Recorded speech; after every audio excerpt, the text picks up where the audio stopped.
times that I feel confident and I'm okay, and there's other times I don't know what to do. Imposter syndrome. Will they really recognize how dumb we are? Yeah. But at the same time, if we had a choice of academic intelligence or emotional intelligence, we shine on emotional intelligence. So we're fine. Michael Grinder and Krista Grinder-Dettloff, thank you so much for joining Joe and I today on What's Fear Got to Do with It. Pleasure. Our pleasure. Yeah. Yes. To kick off our conversation today, we've got a question for you. What's been a key challenge or event in your lives, and why was this so significant? It really has led to a great conversation and dialogue about our history. We're a father and daughter, and it has to do with some of the learning. So when we were thinking about a fear that crossed between both of us or involved both of us, the first thing that came to my mind was sixth grade for me. And I started not doing so well in school. I was held back in first grade because I could not read a set of... And I was also held back. Interesting. And so I couldn't read the set of words that was required to move on from first grade. So anyway, had that, but then it really hit in sixth grade. Every time I'd have a test, I'd get sick, and physically sick. And Dad was a teacher at my school. So then they would notify him, oh, Krista's sick and you need to take her home. Well, then he started thinking, oh, wait, she keeps being sick. What's going on? And that's what came about, was the fear of taking a test that I would fail. And that triggered Dad, Michael, into going back to him going through school and his anxiety and fear and getting sick yourself during times. So that was our overlap. And I'll start off, but I'd love for you to take over, because it's my version of the daughter versus the father in the situation. But it was, so my daughter is going through the same thing I did. And how can I break the cycle? Is basically what it was. What can we do to break the cycle? And if you like to... I graduated from high school with a fourth grade reading level. Wow. I have a master's degree. I've written 14 books, but that was after high school. So I wanted to make sure that she had opportunities before she got out of high school. And so I was very interested, as well as being a dad, just to understand how her mind operated. We would do flashcards and we would rehearse for the test, and then she'd come home and she didn't do well and she was not feeling well. And then we would actually go back over and she had all the information. That wasn't the question, but she couldn't take the test. So now the question is, what is the difference between information and a test? And then how the test was presented versus how I could say what I knew. And I was a very auditory learner. And so, you know, you can get by being an auditory learner for a certain amount of years, but I had a very high visual teacher in sixth grade. And she did not budge. And it was time tests. It was all visual. And so that's that anxiety that came up.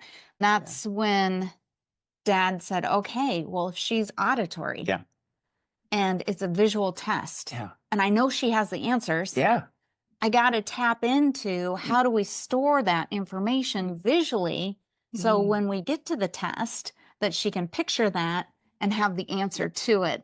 And so I just remember being the guinea pig for him trying to figure me out, which I'm so grateful for, because I can't imagine if I didn't have that support in sixth grade, even though with all that support going through school, all my friends are straight A students. And all so, visual. Which was a blessing and a curse as well, because in high school, you hang out with the high achieving people, you're going to be a high achiever. But of the people that I hung out with, I was the lowest on that. So I constantly felt like I didn't know what I was doing. And Michael, or Dad, said he graduated from high school with a 4th grade reading level. I don't know what mine was, but by the end of high school, all my friends were going to 4-year, and I didn't cut the grades in our household standards. So I had to go to community college, and I was, okay, then I'm going to get creative because I think I'm going to fail out of college. It's going to be a waste of money. I'm going to feel guilt for all this money going in. So I think I'm going to go to beauty school. And as a dad, I said, I would absolutely support you going to beauty school as long as it's on a community college campus. So why was that, Michael? Why was that important? Because she wouldn't be with her friends and she'd realize that she's smarter than she thought she was comparatively. Interesting. So you perceived you were not as smart because of the people around you rather than that being your truth. Well, yeah, and then the patterns from previous years, being held back, and then super struggling, and still to this day, reading and spelling, we share that completely. Also, numbers. We're excellent at numbers, mixing them up. Mixing a little dyslexia number. So we really had everything going for us. Seriously. Trying to figure out how to fake it till you make it concept. First of all, understanding, hey, here's my weaknesses. How can I feel comfortable enough when we're with people? We both present now in front of adults. And so our joke is, both of us, is that the flip chart paper, we keep saying we push the button on this. It doesn't do spell check for us. We just can't figure it out. So I'll actually take a marker and look at someone that's in the audience that's very visual, and I'll go over and hand it to them in front of everyone and say, during breaks, would you please correct all my flip charts? Love it. So, Krista, I'm dying to ask you, go back to the 6th grade where there's a lot of thoughts going through your head. Know this information, my teacher's asking me, and there's some fears coming up. Your dad planted that seed, or did he in fact plant that seed that, Krista, you're an auditory learner. Did it help at that point, or is it only now knowing that, well, it's not anything to do with my intelligence, I just learn a different way? At what point really understanding yourself helped that field? You know, Joe, that's a really interesting question, because even looking back at the stages in life, it's teeter-totters back and forth, back and forth. And there are times that I feel totally fine with it. And there's other times that I'm not. And at the time in 6th grade, granted, hormones are starting to kick in 6th grade. And so part of me was, my dad's just punishing me. No, not punishing, but I was the only kid. And of course, all my friends were really smart, so they didn't have to do all this extra work. But over the summer, I had to read 20 minutes every day. It was timed. I had to log it in on this log. Then he had these flashcards I had to go over every single day, and he'd put them up so my eyes would go up in my eye socket to store that visual inside me. And summer, why do I have... But the other half of me, the fear of failing, also outweighed it. And it's like, no, I would rather put in time now so I'm not embarrassed at school. So, you know, and it would flow back and forth, back and forth, back and forth.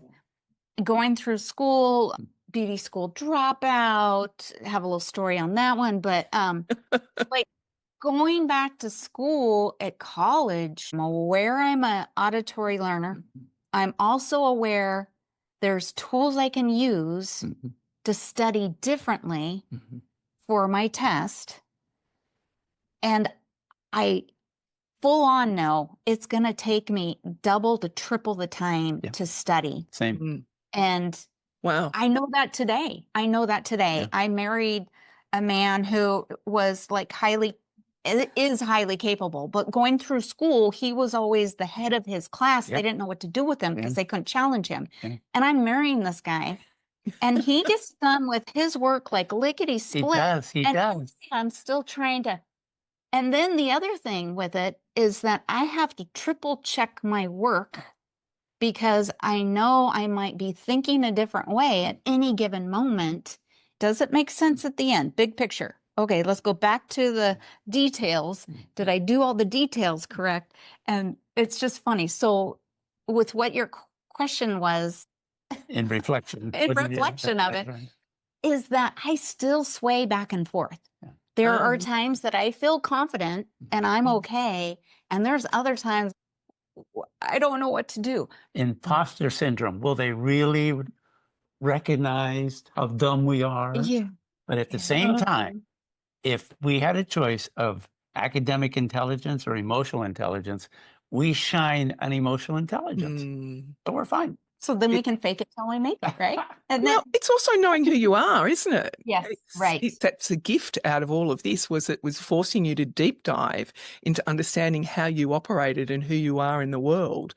And if you just skim through, Krista, or you too, Michael, without being forced to have a look inside, what's going on here? Where are my strengths? Where are my weaknesses? You may never have come to this level of understanding. Right. Yeah. And then being open about that. Yeah. And okay with it. Yeah. Brene Brown. Yes. Yes. Without a doubt. Yes. Right. Michael, question for you. Did you pick this up in Krista because you had a similar background? How did you become first aware of what you needed to do to support her through this? I think I understood the difference between the visual and the auditory. Okay. And my challenge was, how do you do external props that a innate visual person does automatically? So how do you take the information? Because you first have to know the information, then you have to store it visually. So I figured out a method on how to store it visually. And my career after I stopped teaching as an educational consultant was mainly around learning styles. She set up my career. Well, good on you, Krista. Well done for that. And I owe her ever since, you know. And so, Michael, I'm also curious, your shift in your career, was it what you'd actually learned through how you'd learnt yourself? Did you reflect on, well, how did I get this far? How did I get to study to be a teacher, and reflecting on what you needed to learn? Did part of that form your own lived experience? It does, but at least consciously, as an 8th grade teacher, almost self-contained, so I had the students for all subjects, I really understood 30 students every year, and I could figure out how to help them. So I don't think it was based on me as much as just watching my students. Okay. And how important do you think that is for all of us in our learning process? It's just that pure art of observation of our own behaviours and others. Well, the breakthrough for me is that auditory learning is sequential. Okay. And visual learning can pull things out. So the difference between, I'll give you an example, multiplication tables. We had prepared our 5 times tables, 5 times 1, 5 times 2, 5 times 3.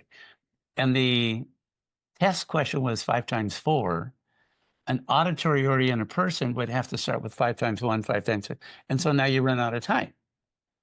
Whereas a visual person, they jump ahead and they see each of them individually. So I tried to figure out and came up with a very successful model. Once you know the information, you got to separate it out. It's got to be question, answer, answer, question. And it can't be in the same sequential order. So I came up with, take any information you have and put it on a flashcard, index card. And on the front side, have the question. On the back side, have the answer. After you know how to do that, now switch them around. As soon as you do that, you're doing visual storage. Okay, interesting. Then if you can flip them around, and then when you get really good, have some of them, as you look at the cards, be a question side and the other one an answer side. Now you know all your information separately. So really what I'm hearing you saying is you're retraining the brain almost. Yeah. Yeah, okay. So you're taking it out of what its comfort zone is, whatever that is, and then you're saying to it, well, let's, as you say, flip it around. Let's do this differently and retrain. Wow. How long did that take, Krista? Okay, so back to you. No. I'm saying that because I'm curious to understand how you felt about this process and how did it make your learning much easier? Mm-hmm. Well, it's still happening now. Yeah. But it was a real big push, I would say, 2-3 years until I just became a teenager. And then and then it was just a struggle to try and force me to do anything. But you know how that goes. Then I became a reading specialist myself, which was ironic and perfectly It was wonderful Yeah. because I knew, Yeah. like Mhm. like Dad was saying, Yeah. now I had all these students who Yeah. are struggling just like I was. And the gift that was given to me Yeah. from my dad, I now can give it to these students. And how do I figure out what their process is quickly? Are they, we'll just keep it simple. Are they visual, they're auditory, they're kinesthetic? Yeah. And how do we then, with that assessment, not only try and get them to learn in their own learning style, because they have to understand the concept. But then once their understanding is there, like I knew in 6th grade, I just couldn't prove it the way that it was asked. Then how do we take that information and put it into school, which is more visual, so that they are successful in the environment that has been set up? And I love that you're then handing on the gift that your father's given you. So your father saw that you learned a different way, and you then are handing on that gift to your students, saw that they had a different learning style. Did you notice anything in your students by you actually giving them that gift of being seen? Absolutely. I was very vulnerable with them and just said, hey, look, I struggled myself, and this really helped me. And could you just try this just to see, will it help you or will it not? And I'd love to learn from you. If it doesn't help you, then I get to grow with you and try and figure out what is another avenue to go through with it. We got permission for me to videotape her teaching students so that she could study what she did. And if I may brag, it's not just about school. She's an outstanding grandma. All of her grandkids are just fine because of her. I have no doubt. I find it really interesting that this is this whole sense of when we unpack ourselves well enough and really understand who we are. And what you're saying is that both of you have identified how you best learn, what cues give you the results that you're looking for, and then how to apply those, and then in turn be able to see that in others. We actually have a contract with a school in Australia. Oh, yeah. And I promise it's ongoing. How wonderful. I mean, that is such good news to hear. Well, interesting. Something that you just said not too long ago, Anne, was our identity statistically comes from how you see yourself in your family, and then high school, not college. Is that right? So, yeah, that's not my research, other people's research. Wow. So if you think about it, if we can capitalize on meeting our students where they're at prior to high school, so they start to feel good about themselves. That's the first, or not the first, actually, family is the first, but that's another form of their own identity. It would be so lovely to be able to change their scenario inside them. That leads me to question back to you, Michael. You were that turning point for Krista in recognising her strengths and her, difficulty. Was there someone that was there for you, or were you there for yourself, Michael, when you realised I learned differently? What was that like for you? Quick background, I'm probably a poster child for ADHD. Okay. So you can't see me, but I'm swinging my legs as we talk. Sitting still in school, that didn't make any sense. So I happened to be raised in a Catholic culture. I wanted to be a teacher by the time I was 12, 13. I knew. I just wanted to be a teacher. My high school teachers were all priests. So I went into seminary for the first 2 years of university. And that was a cloistered, to say nicely, situation where I had tremendous amount of alone time that was quiet. And so I realized that I was the least educated of all the seminarians. And without telling anyone, I set my alarm clock 1 hour early, and I would wake up and go into a closet that had a light on, and I taught myself how to read in 2 years. Wow. That's Wow. amazing. It's determination, and it's a sense of knowing that internally, I would imagine, Michael, that you actually had a lot to learn, a lot to offer, but you just needed to find your path. I had to discover it. So it was like designing the plane as you fly it. Yeah. Wow. Her firstborn is a teacher also. Not surprising. It's in the blood. It just And is in the blood. he has no trouble learning, just No. not fair. Yeah. He did break the cycle. Michael, obviously there's this innate yearning to be a teacher, as you mentioned. A lot of people in your same situation that had that moment of reflection that, you know, I'm the least, I think what was the wording used, least knowledgeable, may find themselves stepping back with fear. But you, in fact, stepped forward and you were then more determined to teach yourself rather than be overcome with that fear, or what if someone finds out that I'm the least educated? Is there anything else within that moment? I'm not going to let anything get in my way. I don't think I operate that way. I'm very optimistic. Mhm. Give me a task in front of me, I do it, but I don't think I necessarily say in order for me to be able to do. I think I just do the task. That for me is interesting. You're looking forward. You're not sitting in what you can't do, but it's more about what you can do. I came up with the question that I'd love to pose to you three, if I may. And that Sure, is, go for it. what are the two things each of us have to have in our life that is solid, secure, predictable, structured, in order for when you encounter something, it becomes a challenge instead of a fear? And I know what my two are, and that Good is question. I have to be in love and I have to be financially secure. Oh. You give me those two, I don't operate from fear.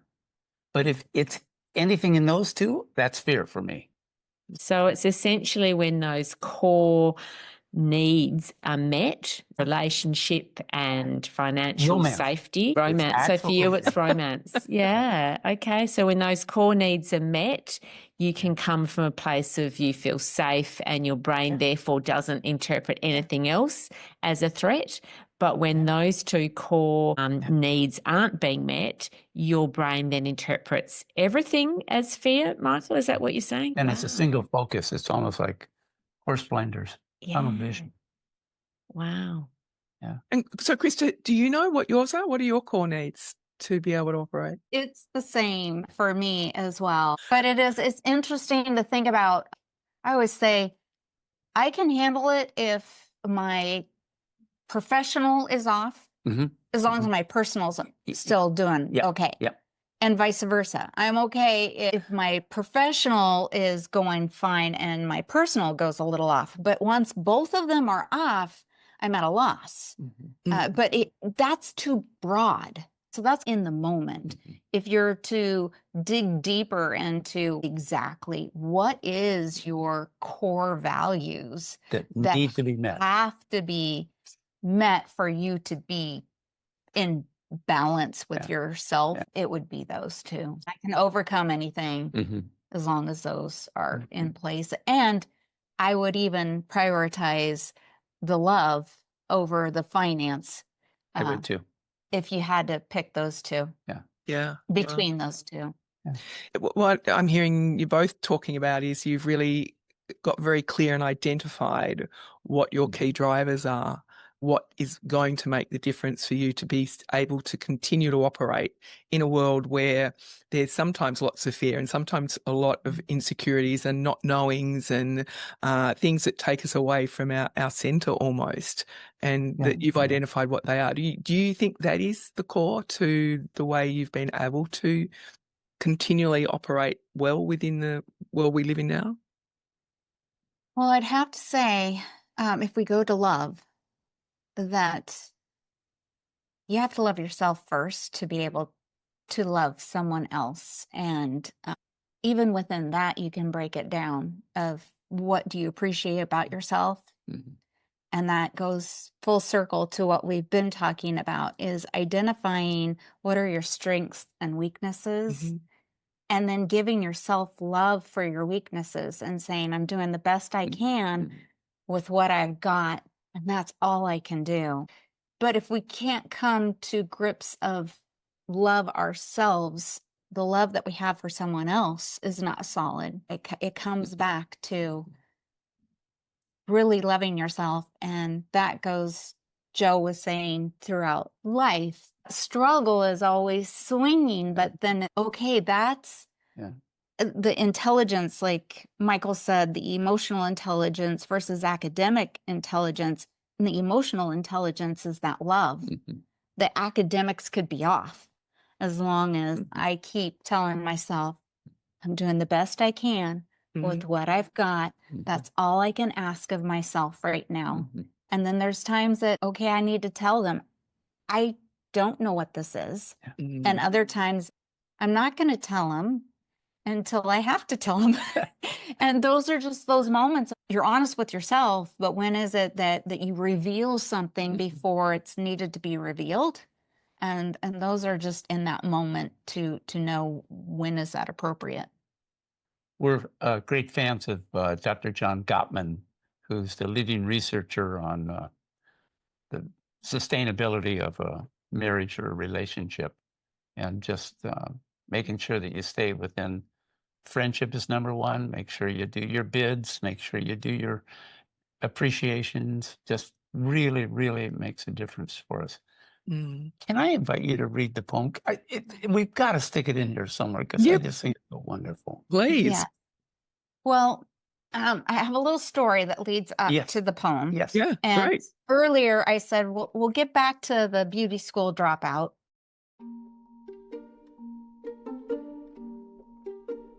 So I was in beauty school and took my very first haircut test.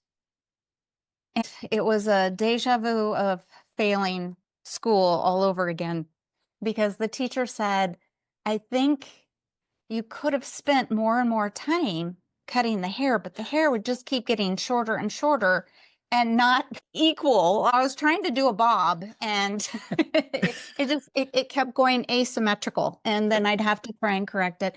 Anyway, I just went right back to that 6th grade person, and I thought, oh no, now I'm going to fail out of beauty school. And this was my backup plan, because I thought I was going to fail out of college. Well, then she shifted the whole dynamic, and she said, come here, I want to show you something. And I'm like, okay. So we left the doll head that I had done the cut with. And she goes, I want you to look at your paper, because I don't think I've ever seen someone construct their plan quite the way that you have. And I'm like, what? Okay, I'm not doing so bad. Maybe I'm okay. So she was showing me, you showed what was going on in your mind. You had pictures, you had labels, you had step by step, you had da. Well, that's because I have to do all that to compensate. So these are all the processes I have to do to compensate. But she was amazed at it. And she said, Krista, I think you're going to get bored with where you're going right now. Wow. And I want you to think about, just play with this in your mind. You might want to be a teacher. And my first thought was, did my dad call you? Did you, Michael? Seriously, I'm like, he doesn't have her number. I mean, I was sitting there thinking, oh my gosh, what happened? Did my dad call you?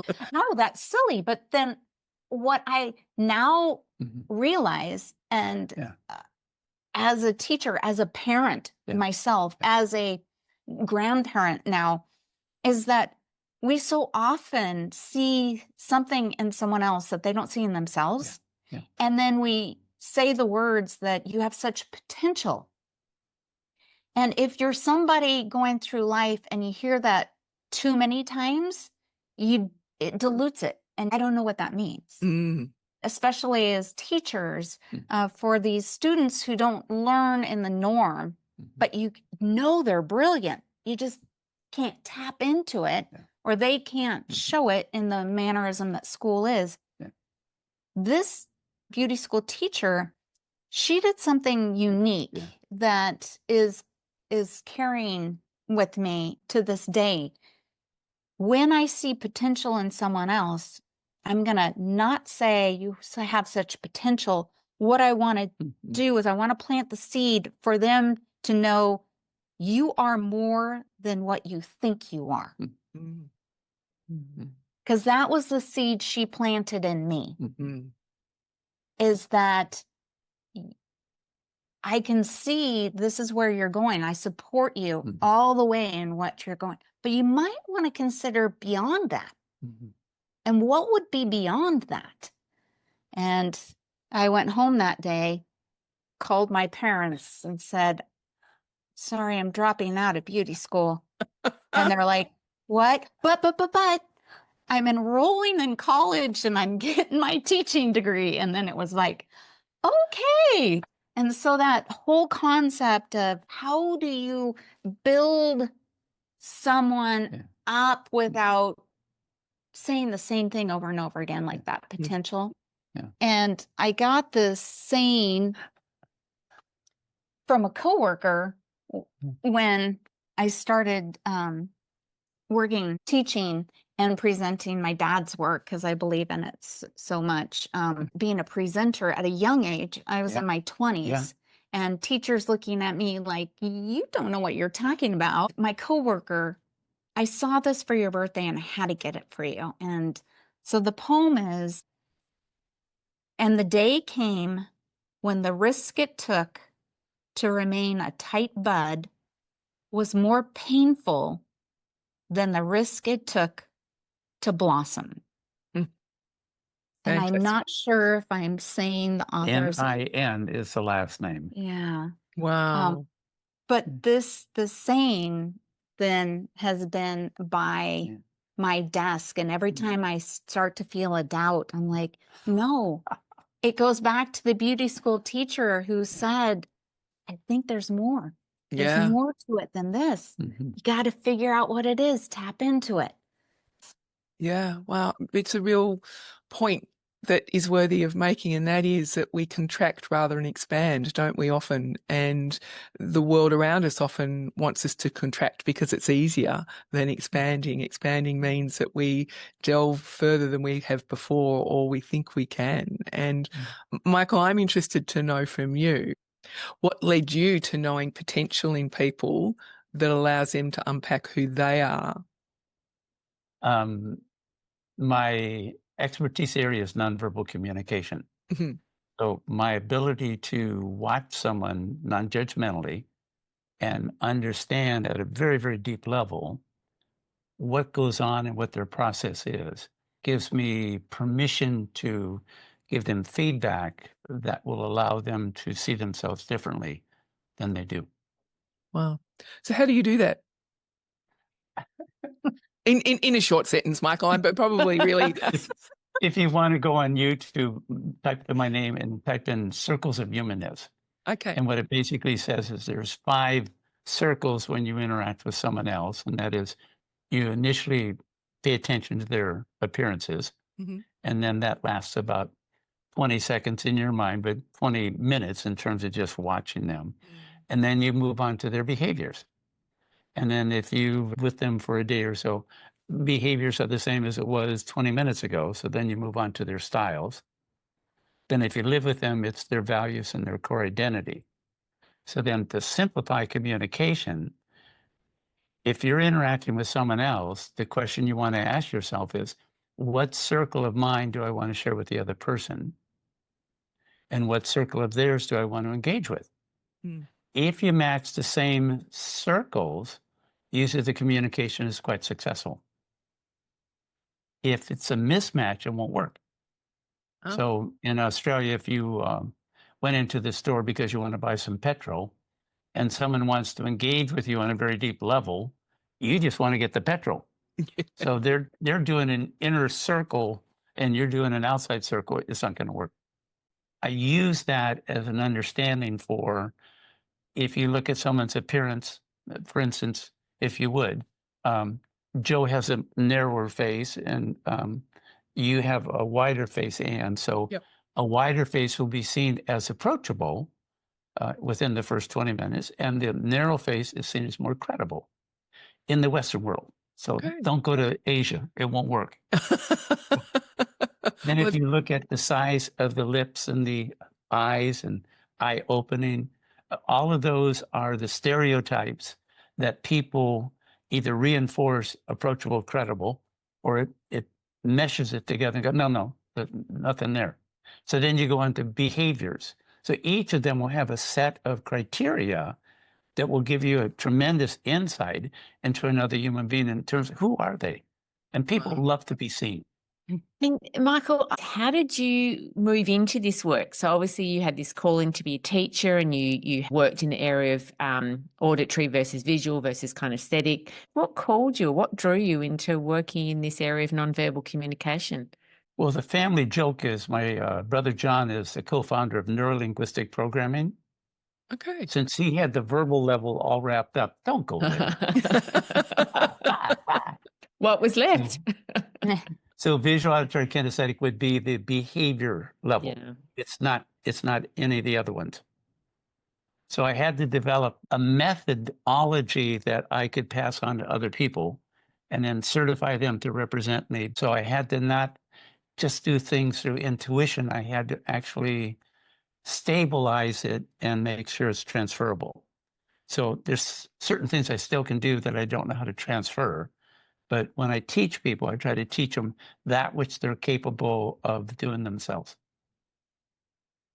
Wow. The interesting for me is how you unpack that, because I'm feeling underneath all of that, there was an intuitive level of knowing within you. Okay. So tell me about that, because that's what I'm curious about. I don't go there. Sorry. It's only what I can stabilize. But you speak up because you're... My corporation is now owned by my daughter, right? And I work for her. You can ask my boss those questions if you like. Well, it's one of the most fascinating classes I've ever taken from him is called Perception Camp. Yeah. Mm-hmm. And it is, a lot of people have gut instincts on things. Yeah. Well, we can't stabilize a gut instinct, but if you go back to the circles of humanness, like the appearance and the behavior and the style, those pieces that we, like that gut instinct is connecting to past patterns in our lives. And that's why we have these gut instincts, but it's subconscious. So our brain is constantly connecting. And then we're like, whoa, I don't trust that person. Why don't you? I don't know. I just have the feeling. Well, if you can break it down, it's like, oh, they do this. And this other person who was totally dishonest with me in the past did the same behavior. Oh, wait. Now I have to separate. Was it this person's behavior that I'm now transferring to this new person? And so with Perception Camp, it's looking at those patterns and then saying, okay, of these patterns, what would you see and hear for this to be true? What would you see and hear for this to be true? And it's really dissecting so that you're not only getting this knee-jerk reaction, but then you're questioning your knee-jerk reaction or your gut feeling. And you're like, okay, wait, why? Right. Why? Is this solid? Is this science? Or is this fiction because it's from my past? If that makes sense. Absolutely. And it is just fascinating to go through. And what you do is you do film footage. And you'll watch film footage and it's a group of people and you start going, okay, I see this, I see this, I see that. I heard this, I heard this, I heard this. And you just start getting your brain trained, like we said earlier, trained to these different things so that then when you get to reality, like a film, you can slow it down. You can repeat it. Yeah. But in life, you can't. So True. then how do you get these pieces in place? And how do you reflect on situations that happen in your life in a manner that provides a futuristic piece instead of just in that moment? So Yeah. I'm so curious to bring it back to what we were talking about before. By understanding these key concepts and understanding nonverbal communication, like if we get back to the comment, Michael, you both made, that having those core needs of romance or certainly love and financial stability, but you also talked about, Krista, self-love. By understanding nonverbal communication, does that then builds both the value of whether it's romance or relationships and self-love through your process that then calms your own mind to then approach things with less fear? Am I wrapping that up too much? Is that what's going on? If those two core areas are not secure, I don't think I operate very well. So I can't use any of the tools I have. Yeah. So your tools can help lead to self-understanding and building self-love. So as Krista said, now I understand why I behave that way. So that leads to self-love or self-acceptance. And then also, I understand how others are behaving. And therefore that may help build that core need or that core value of romance or love or connection or relationships. I'm just wondering if that's one of the keys that you have found has helped you. With myself, yes. In terms of trying to understand someone else, like I have a good friend who's going to die within a month, supposedly, and I'll be visiting him again this week as I have for the last couple of weeks. And understanding what his high values are inside allows us on a very deep level to engage with a tremendous amount of bonding and love and well-wishing. That requires a level of intimacy in relationship to allow that to occur. So I'm interested to hear what level of importance of that is in us understanding all of us and how we tick and being able to be intimate with ourselves. Right, exactly. Well, and I was going through the 5 circles of humanness because there are some people who have their inner 2 circles so highly guarded that you never get to see that. You only get to see those outward pieces, but that goes to the trust aspect. And how do you build trust? Each person has their own trust factors. What we were saying is that they're getting to this level, but I think it goes to understanding these outer levels. And if you understand those outer levels in somebody else and embrace it, they feel embraced. Not that you're just embracing it, but they feel embraced on this, then that leads to more the inner circles that they'll feel comfortable to reveal, to share at that level. If your listeners are interested in YouTube, my name plus House of Communication, explain the 4 levels in terms of how do you get permission to engage with someone on some of their inner circles as opposed to their external circles. And we're complex as humans. We are so Yes, we are. complex. So we think we've got something figured out. Speaking of academic intelligence, the science of all this, but the emotional intelligence, the human side of it, there's so many different factors in it that you could see that someone responds to a situation and it's consistent, and then one day it's not. And you're like, wait, what happened? Do I not know who they are? Well, now you have to break it down into what were the outside factors that were different around that. Oh, maybe they had a really hard morning, or, something happened, or like we were sharing, their inner cores are a little bit off. So everything else is going to be off. And it doesn't make sense to anyone but that person. And maybe not even that person in that moment. They're just feeling off, right? And they're like, why am I feeling this way? And they have to figure it out themselves. So given that you're both the teacher background, is this something that students can be learning? I used to be a behavior coach in the school system, and that was pre-COVID.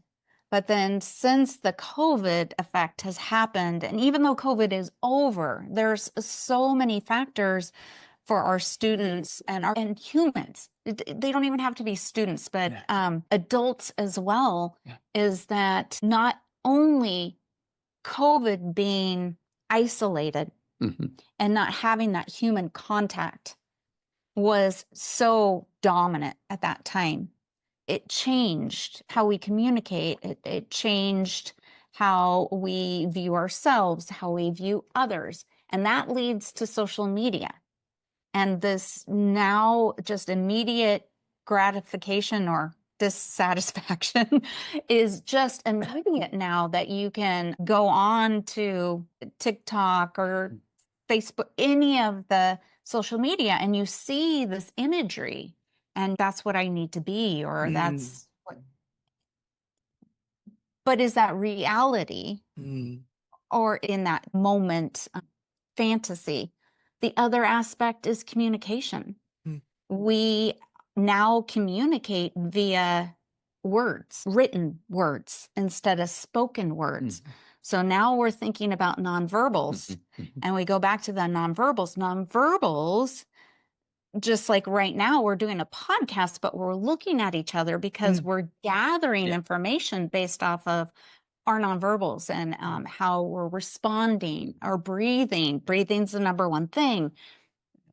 If we're only in via text in communication, we're missing, and research shows that NEA said that 18% of our communication is the words. It's the 82% is our nonverbals. And so if we're missing 82% of communication, that's huge in miscommunication. Plus, that whole time period that we didn't continue our training in it. And kids who missed those training moments of nonverbals, they're trying to make up for it. And some will and some won't. There's so many pieces to the nonverbals, and that leads back to that trust. It leads back to the fear. It leads back to self-love. All of it encompasses together.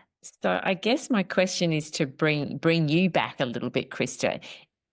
Did you know Michael had developed this model when you were a teenager or even sixth grade? And if you didn't, would that have changed some of the ways you saw yourself?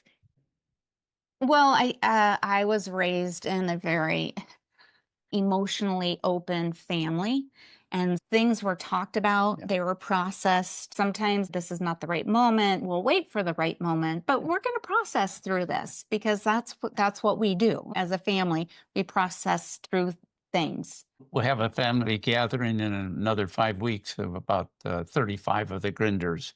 And they come from all over, and we stay together for a minimum of 2 days, but hopefully 4. And it's just bonding and reconnecting and saying, you have someone else here and you're cared for. And it's just really, really essential that we do that annually. It's interesting when you look at the world, and you touched on it, both of you touched on it, the world of social media, the world of curation. We curate our lives to give a persona about what we think others should see it to be. But that curated life misses all of the messy, crazy bits of our lives that are so important. We don't have to be the curated person that shows the world only one side of us, and a perfect side, which doesn't exist anyway. So it's fascinating. That's a really important part of your family, that you all get together and you connect in a way that is meaningful. We have a picture behind us that is actually, it's a picture of my dad tossing me up as a baby. Oh, wow. And he used to do this all the time. And his friend was a photographer. And he's, Michael, I would love to capture you tossing Krista up in the air. I think that is just great imagery. Well, the imagery has words under it, and the words say room to grow. Oh, wonderful. And in terms of that, there's all kinds of different sayings for you provide your children the roots and the wings. And this one is the room to grow. They all have the same concept of giving that space for people to be who they are, to learn on their own, and yet still have the love to come back to no matter where you go. Yeah. Wow. Wow. I know I speak for myself. I'm not sure about Anne, but I could talk to you both for another hour and unpack so much more. Absolutely. And I just love what you just said, Krista. It resonates so beautifully and ties together all the threads that we have spoken about for this last hour. At some point, we do need to wrap up. And it's a tricky one because we have talked a lot about, there was the key challenge that you both shared, and we also have spoken about your nonverbal communication. As far as the key challenge or event that you have talked about, knowing what you know now, what would you tell your 10-year-old self? Well, I was about 10 when this whole process started. So that it's ironic that that's the question. I think that what I would tell my 10-year-old self is keep going. Keep believing in yourself. You might not prove to others the way they want you to prove, but you have proof. Wow, what a beautiful message. You have already touched on this, but what has been the greatest gift of this experience? It'd be great to hear from you both on that. Understanding my need to be romantically in love and have financial security. Everything else is just really a challenge instead of a fear. And I think for me, if I ask my 10-year-old how I advise him, I had a good friend that told me, anytime you think you can set up your plan, go ahead and say it spiritually, and then God will chuckle. It ain't going to come out that way. Is that true, Michael, of your life? Oh, completely. They always say, if you can visualize it, you can achieve it. I'm going, I never visualized where I ended up now. It's in front of me. It's a beautiful challenge. I got the support of my wife at home. It doesn't matter if I fail or not. Go for it. Go for it. Wow. What a great message. I might be totally off on this answer, so forgive me, but something that in the question and something in Michael's answer goes to, we have this picture. Yeah. And it's a picture of a man chiseling himself out. And it's like he's finding himself as he's chiseling himself out, which is a wonderful meaning all on its own. But Michael added to that, and he found different colored frames that go around this picture. And you see different aspects with the different colors. Yeah. And each time you put up a different color, you see something more. Yeah. And you see, it's the same picture, but you see different... The matting changes. Yeah. So the frame of it changes. And that's how life is too. It's the same situation. It's how we frame it or reframe it when we're talking to ourselves that makes a big difference. And we can learn how to reframe how we see things and how we talk to ourselves and how do we talk to others. And when fear comes to us, it's fear. That's fine. It's fine to have fear. It's then what do you do with it? What color frame are you going to put on this? Wonderful insight there, Krista, in the sense that we want to push all of these experiences or fear away, but they're the most brilliant tools to be able to review and reframe actually how we live and how we add those fears into our lives or not. So thank you. That was excellent. Yeah. We probably already had your top tips, but if you could distill down, both of you separately, what would they be, your 3 top tips? Can I? Mm-hmm. Anytime you think you are interpreting a situation, make sure you have 3 interpretations. Mm. If you have 1, you're stuck. That's a fixed mindset. So make sure that you have at least 3. And especially my partner, Gail, and I, we will be driving along and talking about something. I know I'm right about my interpretation of it. And she doesn't recognize it because she has her own. Until we can get a third, we don't have a lot to go on. But once we get 3, then we ask, well, if each of those interpretations were correct, as Krista said earlier, what would we see next? So the ability to predict what is likely to happen means that your model of perception is valuable. The second thing that comes to my mind is emotional intelligence and nonverbals are the same. Okay, you're going to have to say a little more on that one for me. When you're trying to understand another human being, you're trying to figure out if they're congruent or not. Am I safe? Can I trust them? Do they have my permission? All of that is how you're reading the other person. So just the more you increase your non-judgmental understanding of nonverbals, the more you increase your emotional intelligence. So it's really around congruency.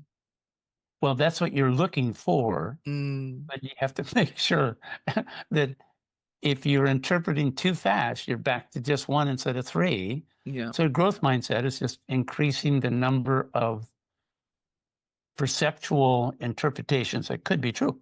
Yeah.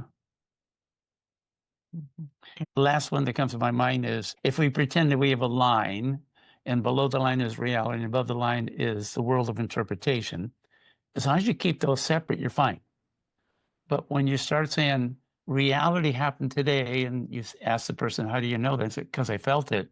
You can't switch those 2 lines. Those are 2 separate. So my world of interpretation is spirituality, political beliefs, self-esteem. That's all up there. That's not reality. If you can just learn to separate the 2, you'll be okay. You'll be okay. So that's basically a lot what we teach leaders is, can you increase the accuracy of your interpretation? I would say what he has already shared. I think my number 1 tool is going to be that Y1, Y2, Y3. When a situation throws me off, once this gets to another tool. So a situation throws me off for whatever reason. I go emotional. How do I understand my emotions is 1 piece. And it's okay to be in the moment. And as Michael said, the reality below the line, above the line.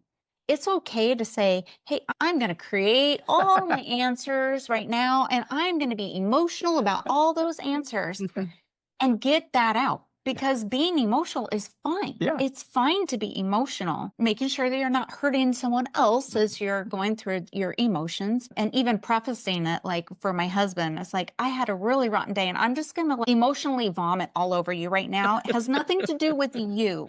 Is that okay? And then as long as he knows it's okay, because if I start doing it, he thinks it's directed at him. And it's like, no, then it goes total sideways. Not only did I have a bad day, then I'd have a bad night. So a situation happens and it's okay to be in the moment and go through that emotion. But I also want to learn from that. And how do I learn from that? It's reflecting back. And we call it being a fly on the wall. And reflecting back as to what happened. What did I see and hear? I can't see what I was doing, but what did I say? How was my body posture? And I'm looking for patterns. And so then through those patterns, I can learn the next time I'm in that situation, do I want to change the story? Or do I want the story to be the same? And then that gives me choice, and it gives me freedom of how my future is going to be. And it's amazing. Not everyone can do that fly on the wall in the moment, but in terms of reflecting back, the more that you can, as Michael said, go back and say, okay, what did you see and hear? What were the events? You do that more and more, you're going to get better and better at it, and you're going to get quicker and quicker at it, so that you go to that perception camp that we were saying, that we're not only reflecting after, but now we can reflect in the moment.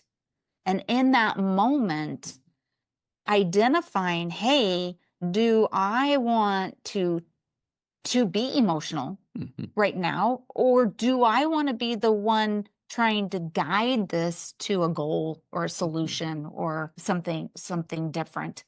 And it's okay to do either one, but it's realizing that, where are you going? What are you doing that empowers?